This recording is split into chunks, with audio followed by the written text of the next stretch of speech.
Oh, all right. I am here.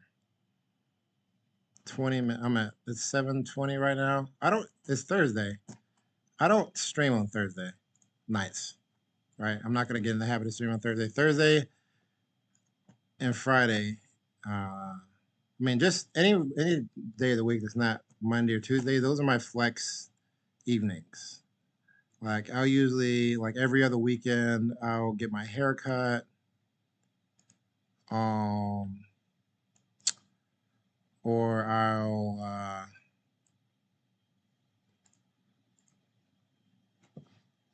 today I had a work outing, for example.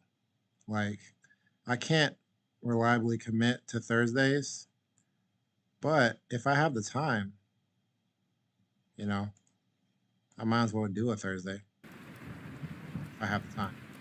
As in, I'm not gonna do a full session. I like streaming, so I'm here. Here I am streaming again. I actually enjoy this. So um, let me get things going here. Let me fire things up. I'm just gonna do one session though. Just gonna do one session. Um, I had a work outing down the street. We went to a restaurant, stayed for about an hour and a half. Then I was talking to one of my coworkers, just kind of walking and talking.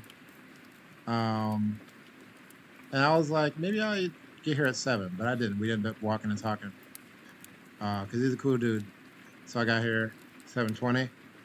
I am not gonna do 2 sessions because it wouldn't it would mess up my whole vibe, my whole schedule. And what I want to get in the habit of doing is getting into work, into the office, like around 6:20. I'm gonna put a number on it, 6:20, because then I can sign in and do some training, some extra like work related training for a half an hour before I start my stream at 7 o'clock. And that'll be a really productive start of each day. And I can't do that if I stay up too late. Like I have just enough time for I have just enough time for us 2 sessions, right?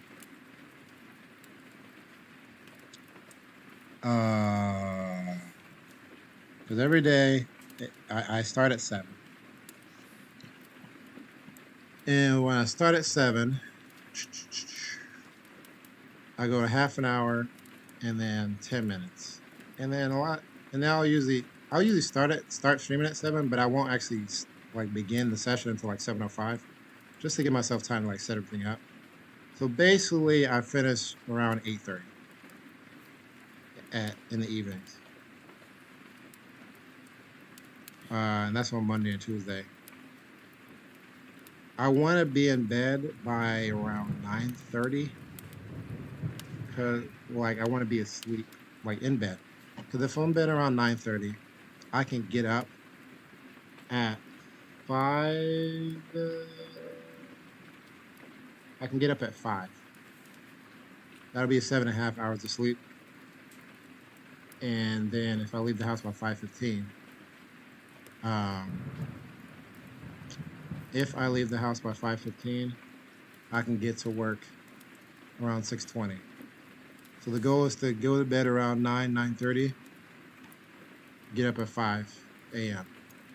And if I can stick to that schedule, that'll be a really sustainable work schedule, or like just life schedule in general. Go to bed at 9:30, get up at 5 every day. I don't need full, because I don't need the full 8 hours because I take naps throughout the day. So if even if I get like 7, I probably don't want to go under 7, but if I get at least 7, then I'll take a half an hour nap throughout the day. Um, and that usually sustains me for the rest of the day. I'm usually good on that, so I can do 7 hours and a half an hour nap. It'd be really good. That's the schedule I want to stick to. That's a sustainable, healthy schedule with healthy sleep patterns. I get exactly what I need.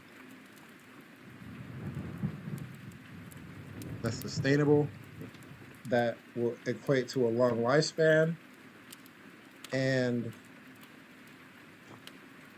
that even gives me the opportunity, like when I start to have a family and like throw kids in the equation, that's even a good work-life balance as well. Because the mornings, like I'm not going to be doing stuff in the mornings with my kids probably. So I'm like I want to get up early and like really get, but then on like those days I can still get home around and like before my kids go to bed, and then later in the week I would have more times to spend with my kids. But I'm pretty sure I want to stick. Well, that's the plan. I don't want to get too far ahead, but I want to stick to that schedule long term. I got a good schedule going. I want to stick to it because I think it's sustainable. At least while I'm in America, we'll see how that changes once I move to the Philippines. And while I'm talking, I'm firing up like my chat. I'm firing up, setting up my stream, and firing up my homework. Yeah, once I move to the Philippines, it'll be pretty much the same. Because the thing about the Philippines is that it's like just 12-hour difference. So I would be streaming at 8 in the morning and it would be 8 p.m. here. And then I'd be streaming at 8. Oh, I'll be streaming at 7 in the morning, it'd be 7 p.m. So it'd be the exact same. It would just be, I would still be on the same, um, I still have the same audience. Like it would literally change nothing for my audience if I just stream from at 7 a.m. and 7 p.m. Uh, well,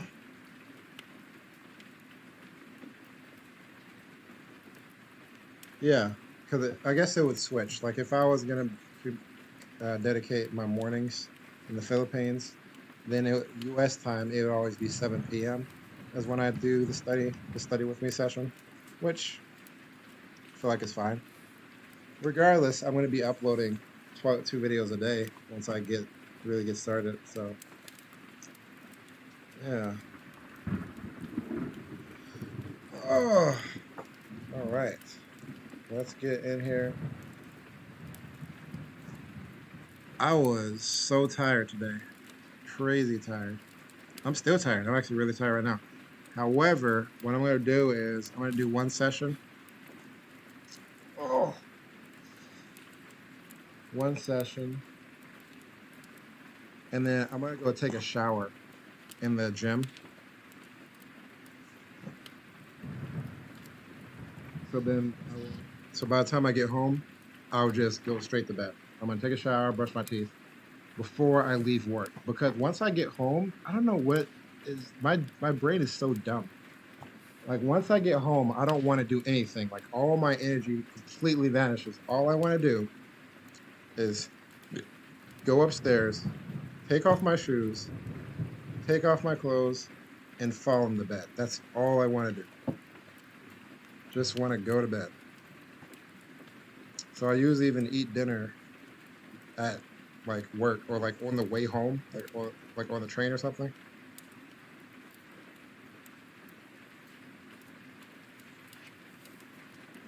Because by the time I get home, I am done. So I want to get everything done before then. Anyways, I got everything started. Let's go ahead and get it. Let's stop lollygagging. Yep, the fire is going. Hopefully I have not been muted this entire time. I have not been. I am recording. I got the chat up.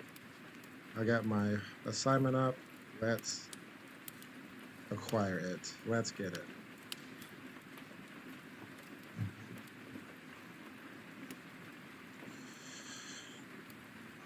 Actually, you know what? I gotta get my Bible. I gotta prop my. I'll leave my laptop on top of the Bible.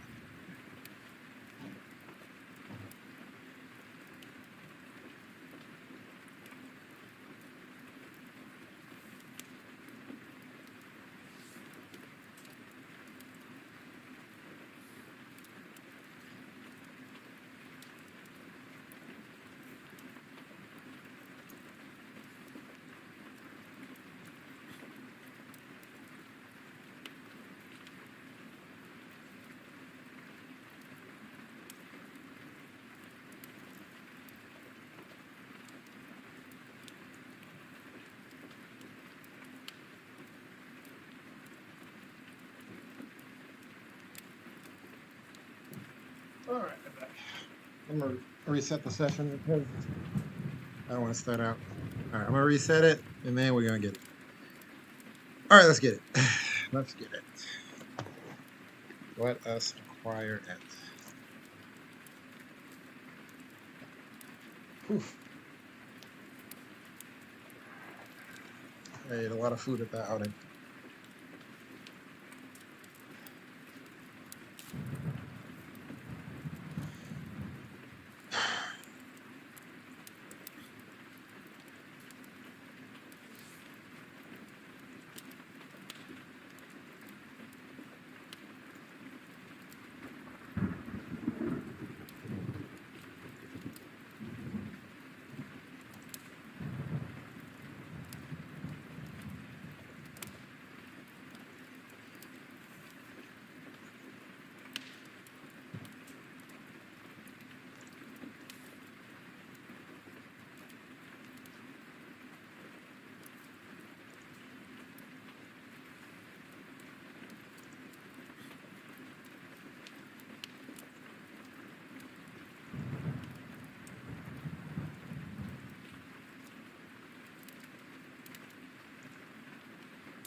Good stuff. Doing good. We're doing good.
Oh, I gotta put the text in there. Let's get it.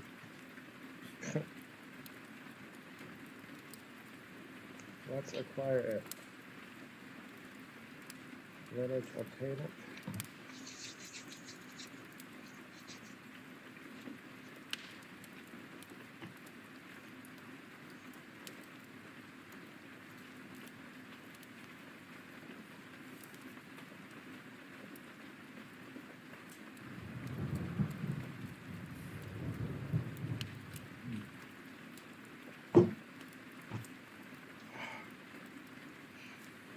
I gotta maximize real quick.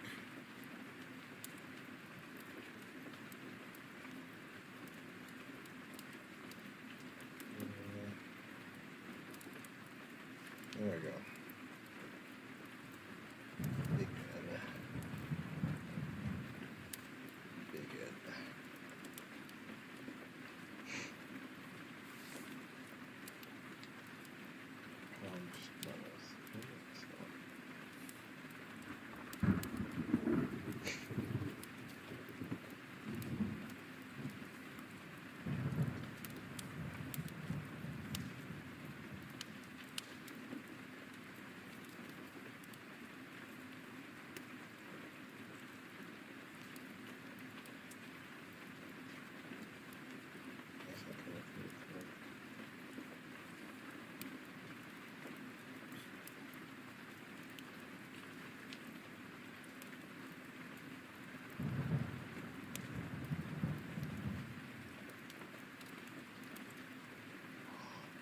Oh.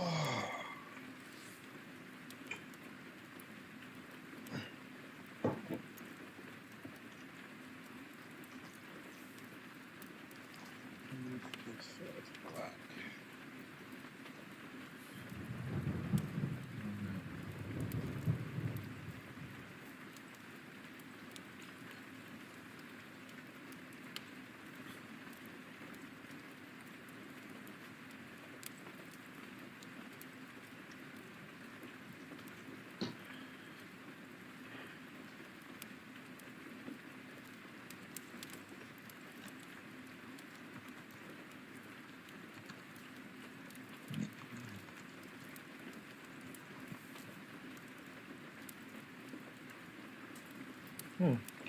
That was the exact same kind of stuff as the last exercise. I guess they're just hammering the point.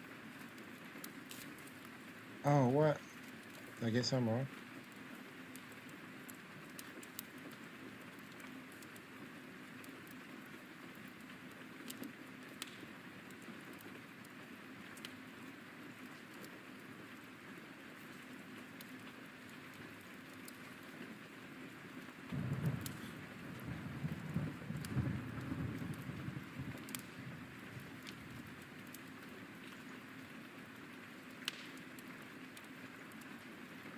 Yeah.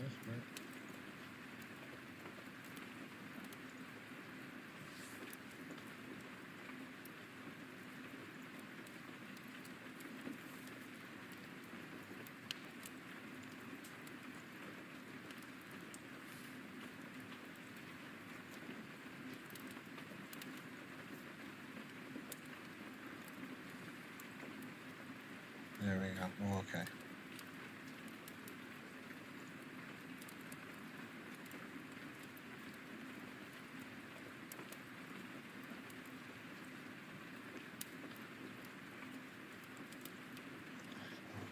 I didn't select the entire thing. I only select a portion of it. Good lesson, though.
Oh, 7 tasks here? What the heck?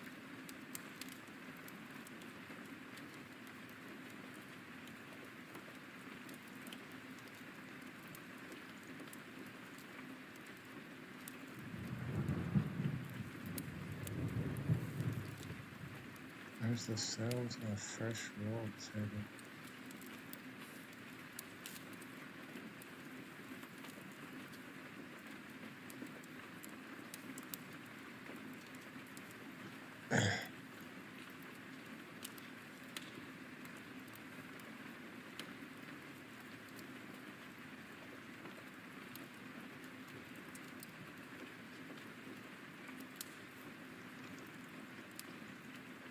I do that right.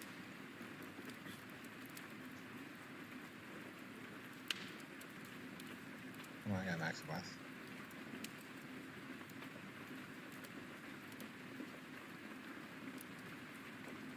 Where's the first row selected?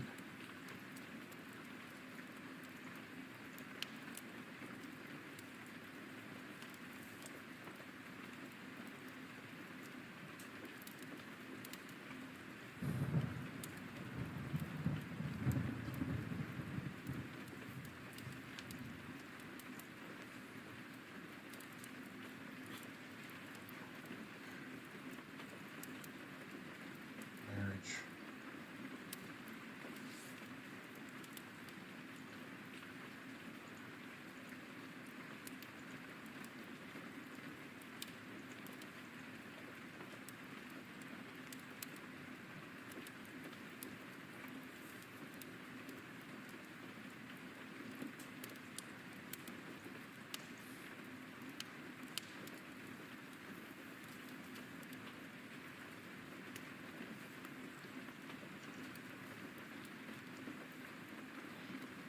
All right, maybe that's it.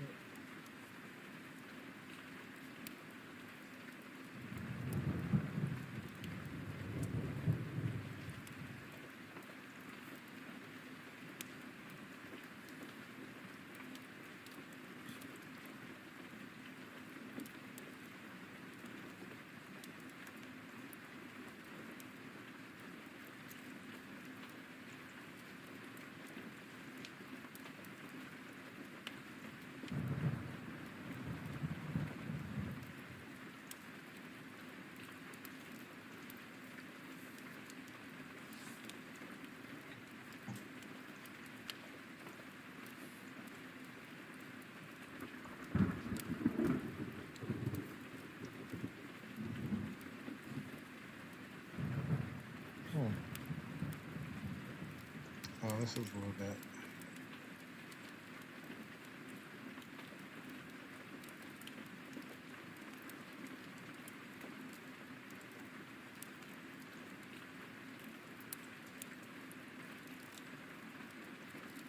Oh.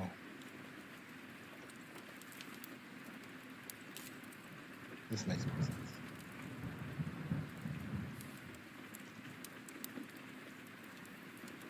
That makes way more sense.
Good stuff. Perfect. Whew.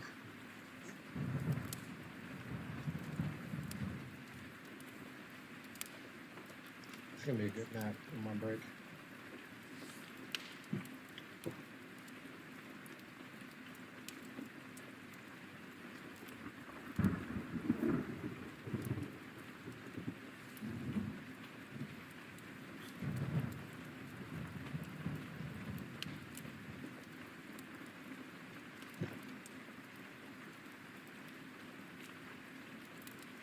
Oh, boy. Let me get some water.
Well, you made it, Ori. Welcome to the Get It section. I wasn't even gonna stream today, but I wanted to get one session in. You made it long enough to join me right before the break. You can get yourself set up, get yourself in the study mood, and then after the break, you can go ahead and get it without me.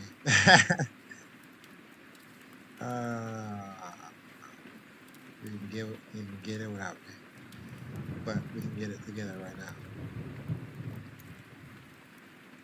You can also get it for 3 minutes only.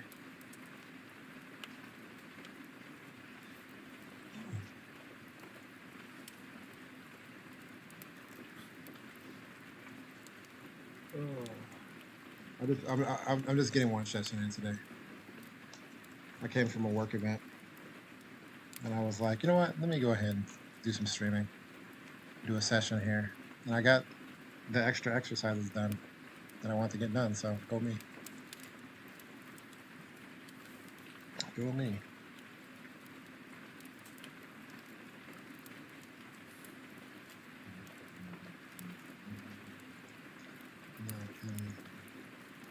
Also, I know that whenever I do a session, I get to take a 10-minute break, so I'm gonna use that to take a nap. I'm using this as an excuse to nap as well before I go home. Because I feel like if I nap, I'll be able to, it'll be like a form of meditation, and I'll be able to, well, when you meditate after learning stuff, you retain it longer. So instead of going right to bed, you should like meditate a little bit so you can retain the information you learned for that day, and the nap will do it. So that's a good, just one session is a good unwind to the day. You know what I'm saying? You know what I'm talking about? You picking up what I'm putting down? Picking up what I'm putting down.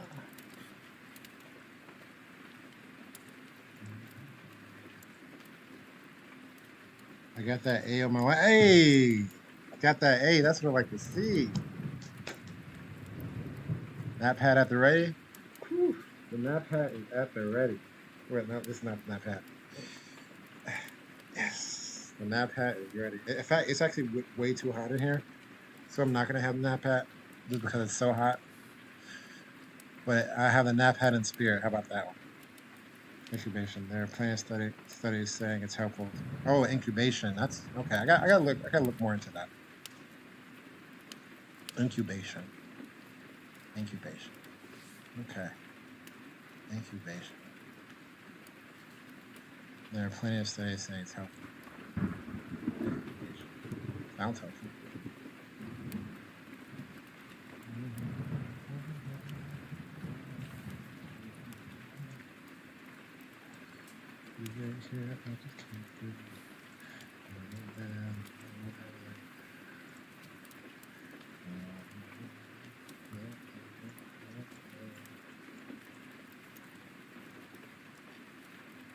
It's somewhere there.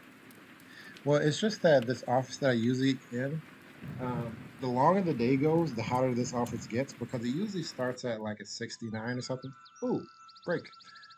So this office usually starts at like the 60s in terms of temperature. But I always turn the temperature up when I get here in the morning. And so the temperature in this office slowly rises until at the end of the day it's actually really hot, which is why the way I like it. I like it hot. So I only have my nap on in the morning because it's not warm. But once it's warm, then it's like redundant. I don't need to spend the time using the nap hat. In fact, I'll overheat if I put it in the nap hat. The nap hat is the morning. That's how you know. What the heck? Where's my picture? Hello? There we go. You know I need the nap hat in the mornings. Let's get the break started.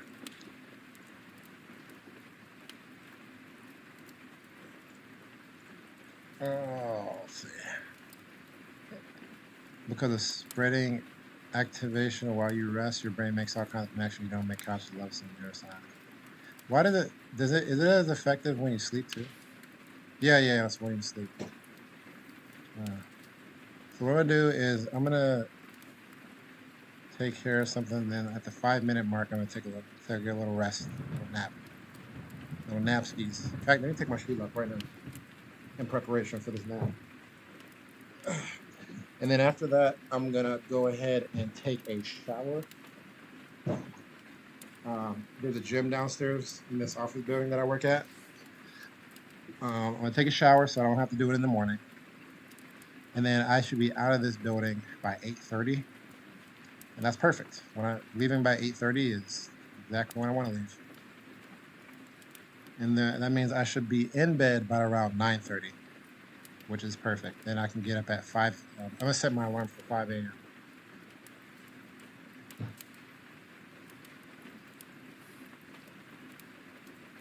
We'll do that.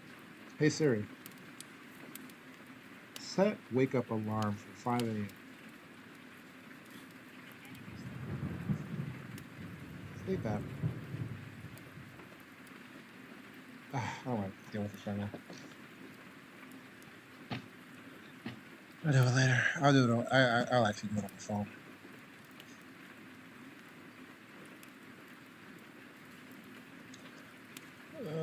Let's see. It's a whole debate. A whole debate. Use someone else's hot water. There you go. You see the game, Matalino. There you go. Saving on the utility bills. That's why I like this office. I'm gonna be here for at least the next year. That's how I save. I'm trying to make sure that I can save at least half my income every month.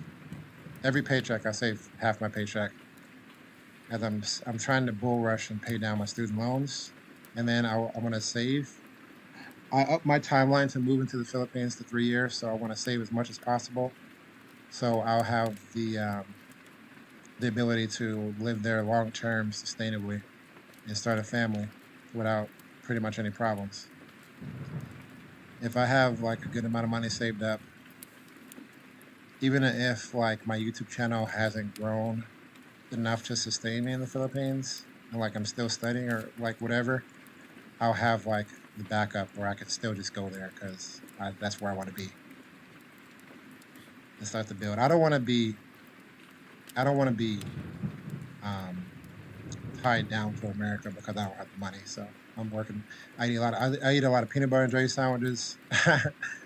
Like I moved to a cheaper apartment. Like I'm being really frugal just to make sure that I can save up enough money to have the funds to live in the Philippines long term and really start to grow my business, finish my education, and start a new career path, all that kind of stuff. Similar career, yeah, starting a career path, all that. I just want to have like the cash reserves to be able to weather any kind of hiccups that might come. So I'm giving myself 3 years to save. I would say that from this point, from where I'm sitting, this time next year,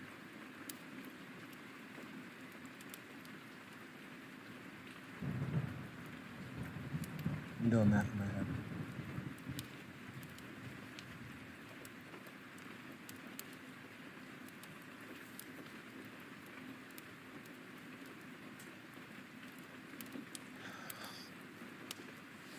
This time next year, I could have my student loans paid down completely, but I'm also thinking about not paying down my student loans.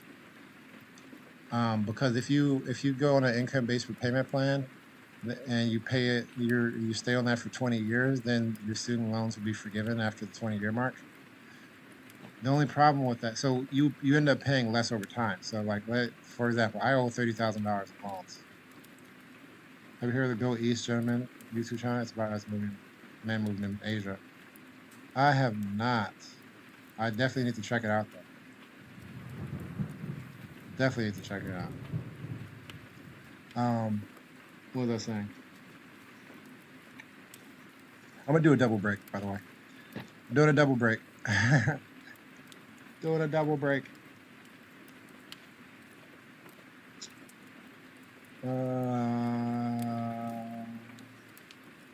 Oh yeah, income-based repayment plan.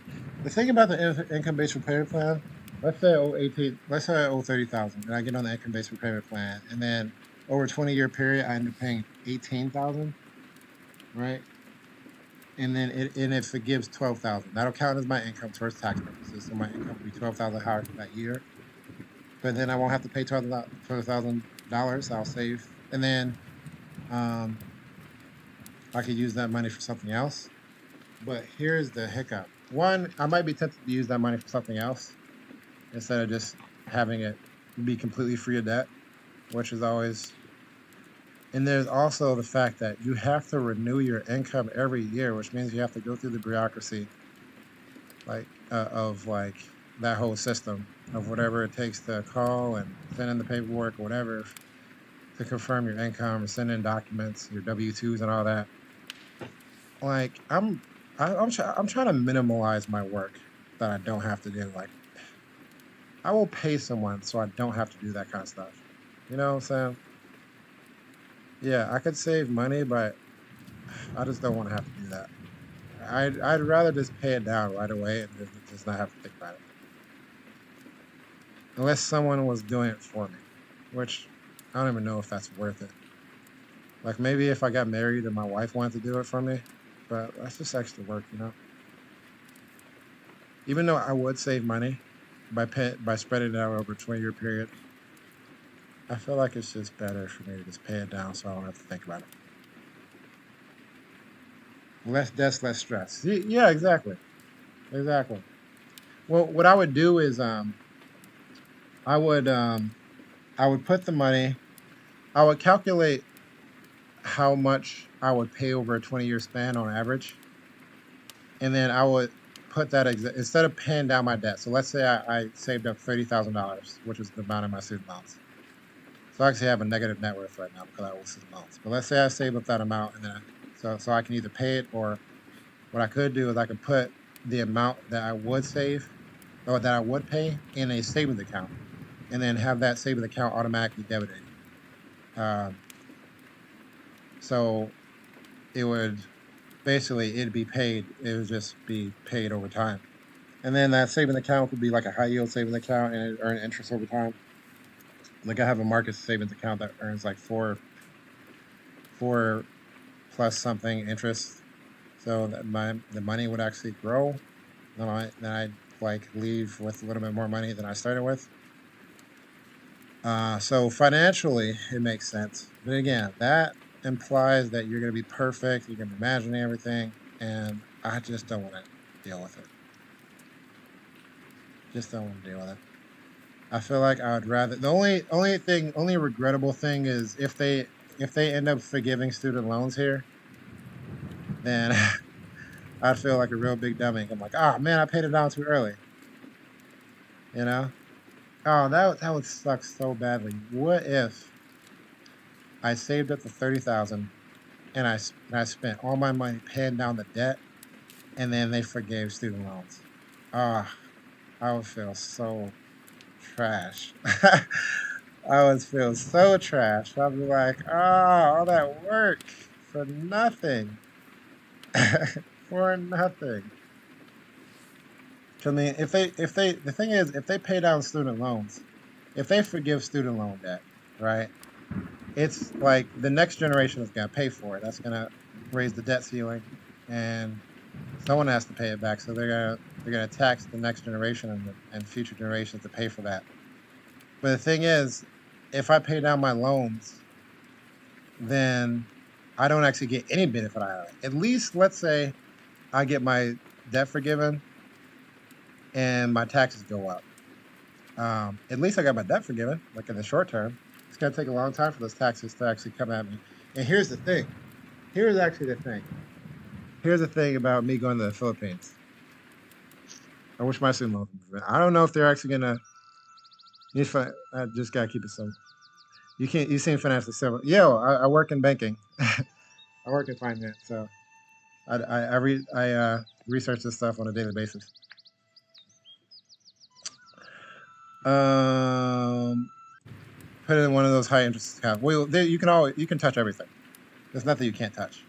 Um, but I have a market savings account. That would be it. I'd have the ability to touch it. I just would choose not to. And it would gain interest at the rate of the interest rate, or a little bit less, the prime rate, a little bit less than the prime rate. Around, I don't know what the prime rate is right now. I'd have to look it up. Um, so you know what I might do? What I might do is right now what's happening is I'm saving half my income, and I'm having the income.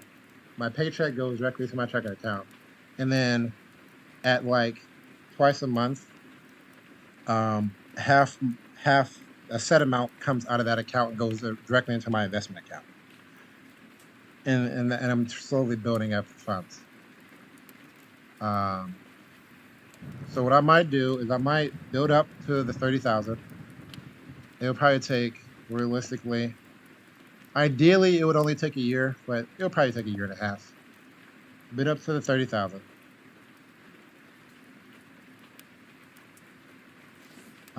And then I'll see how it's trending, like how society is trending, how Congress is trending. If I have a feeling, if I think they're going to potentially forgive student loans, then what I'll do is I'll just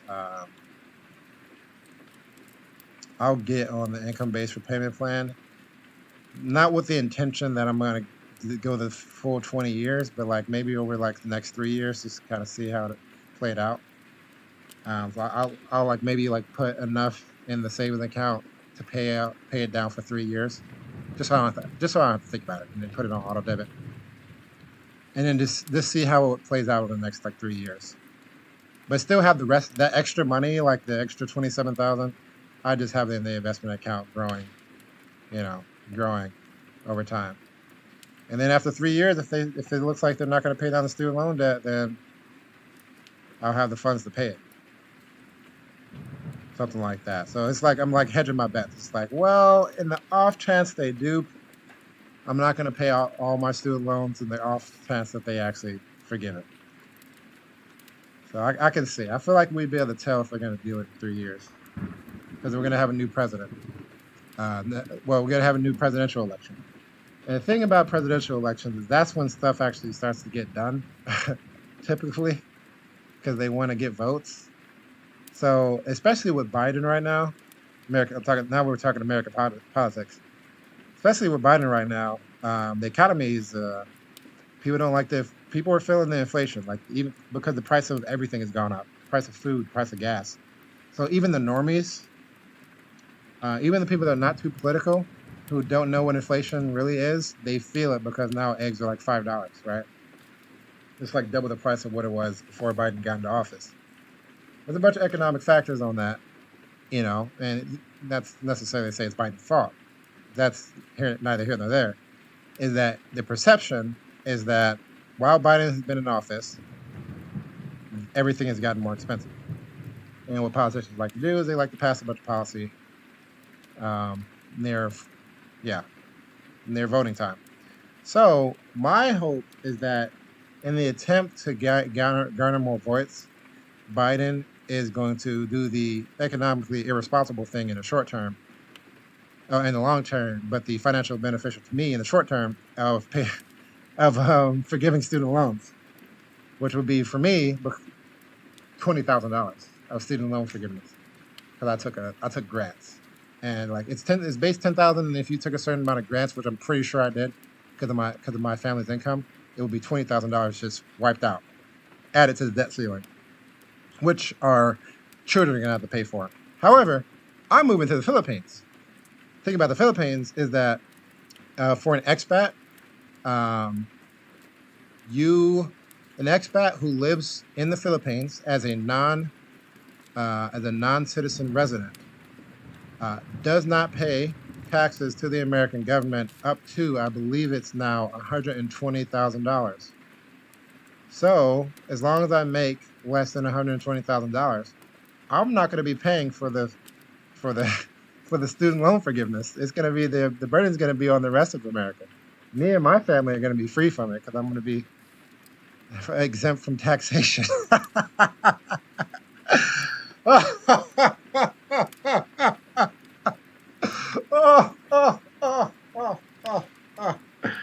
Diabolical. And then the thing about it is that the Philippines also doesn't tax expats unless you gain citizenship there. You're exempt from tax if your income comes from outside of the Philippines, which mine will. because I'm going to be a digital nomad, which means all of my income is going to come from outside the Philippines. It's going to come from YouTube, an American corporation, and it's also going to come from me working for international companies, um, as like probably like I'm really considering, highly considering, like 90% considering getting my master's in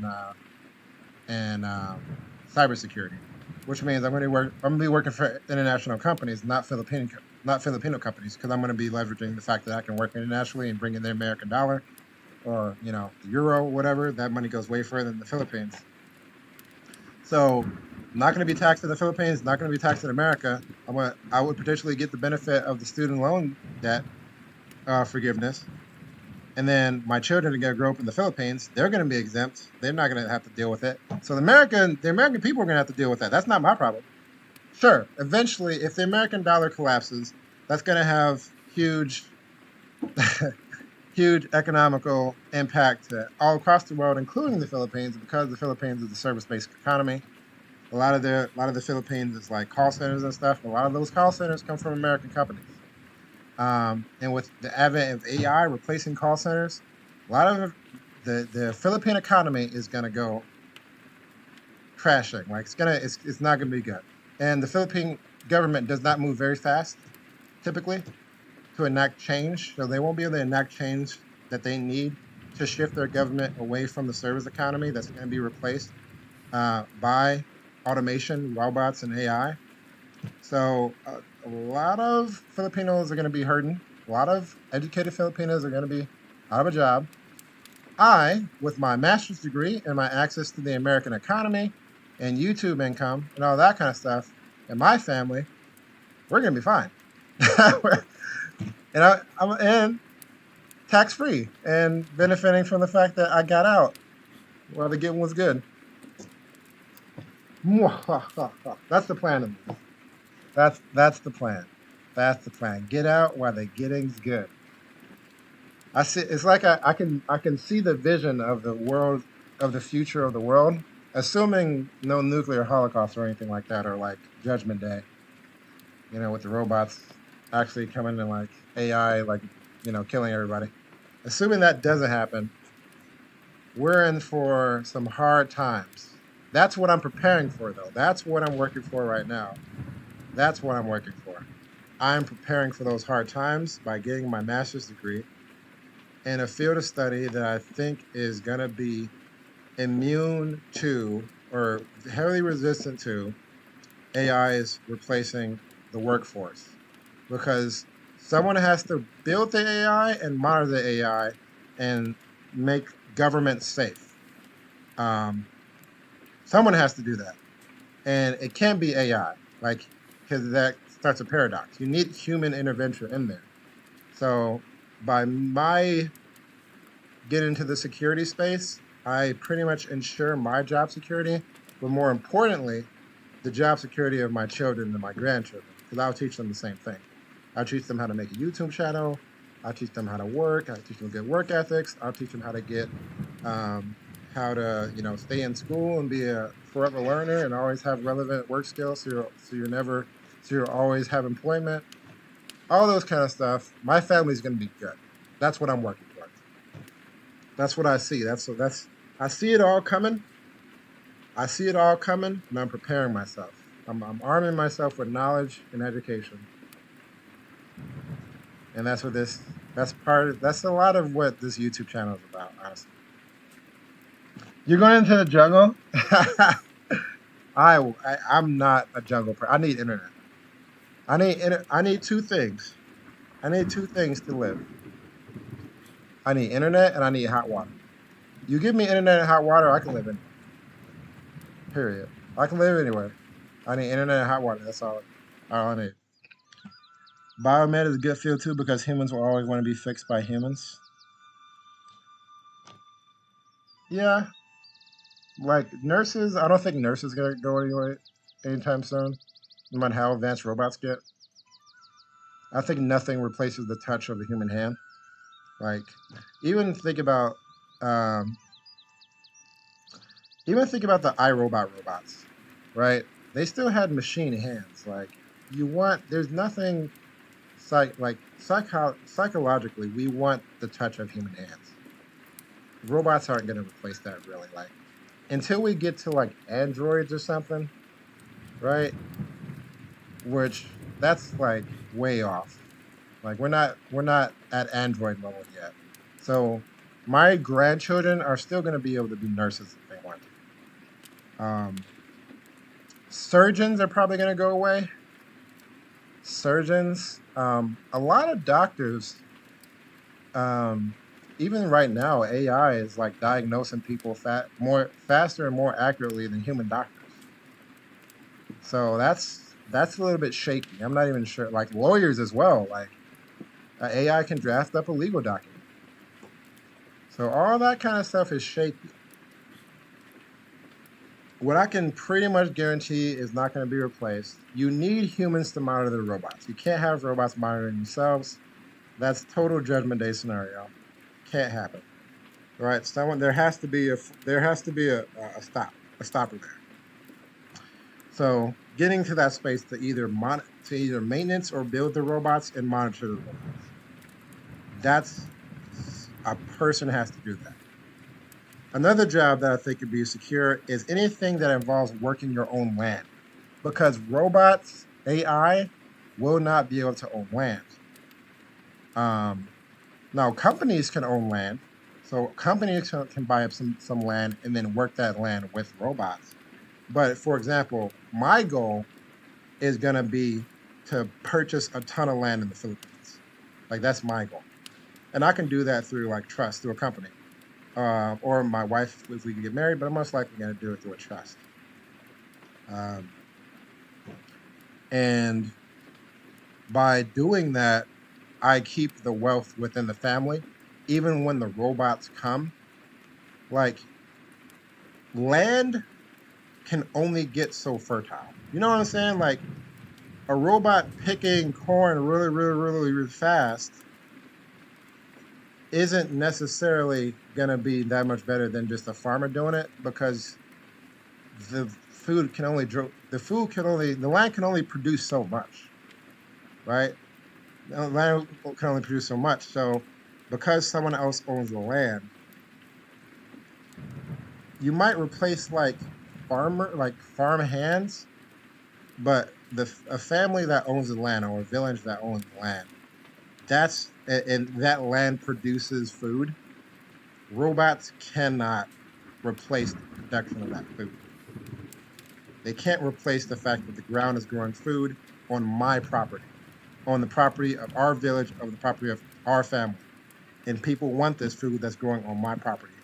And that robot can't get to it because I own this property. So I feel like being a farmer and owning your own land, that's forever, like never going to be replaced by robots. Never, ever.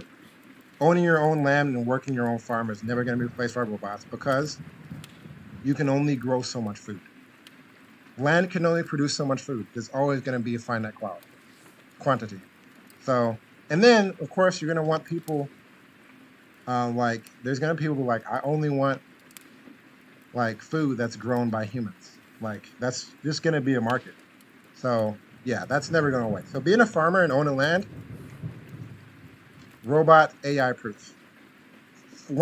Even more than like the cybersecurity thing, owning your own land and selling the thing that your land produces, that is 1,000%, 100% automation proof. You cannot automate that. You just have to have the money to own land, which that's its own problem, but not for me. Not for me though. I have the American dollar. Not for me. No. It's all planned out. It's all planned out. AI relies on human input, though we always need to be the idea creators. We don't want them to destroy us. Yeah, but that's a bigger problem. I feel like if we get to the point where robots are trying to destroy us, then we probably don't really care about the economy, because we're going to be worrying about trying not to die. That's bigger problems that I don't want to have to worry about, because there's nothing really I can do about that myself. I can't do anything about that. What I will worry about is the economic survival of my family, which doesn't mean that my family needs to be rich. They just need to be capable of supporting themselves reasonably. The Bible, I'm very religious, so I often refer to the Bible. The passage in the Bible, I think it's Proverbs, where it says, it's a prayer to God where he says, don't give me enough so I don't have to steal, but don't give me too much, else I forget the name of the Lord. So for my family, as long as they have the ability to produce enough to not feel the need to steal in order to survive, I feel like I've done my job. I could die happy. If my generations have the skills and or land and or whatever they need, not to be rich, but simply to have what they need to not feel like they need to steal, I can die happy. I'll go and probably die at like 75, 80. You know, I'll be good. I did what I need to do for my family. I can go in peace. Anyways, I'm rambling. I gotta get home. Thanks for. I hope you have enjoy your studies, Ori. Thanks for the convo. Always enjoy talking to you. Catch you later. Get back to getting it, and congratulations on the A. Pieces of the out. Deuces. May the force be with you.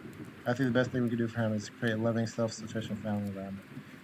Easier said than done. But we definitely something definitely worth working towards, and that's what I'm doing. That's what I'm doing. Catch you later, or catch you later. Have a good night. Have a good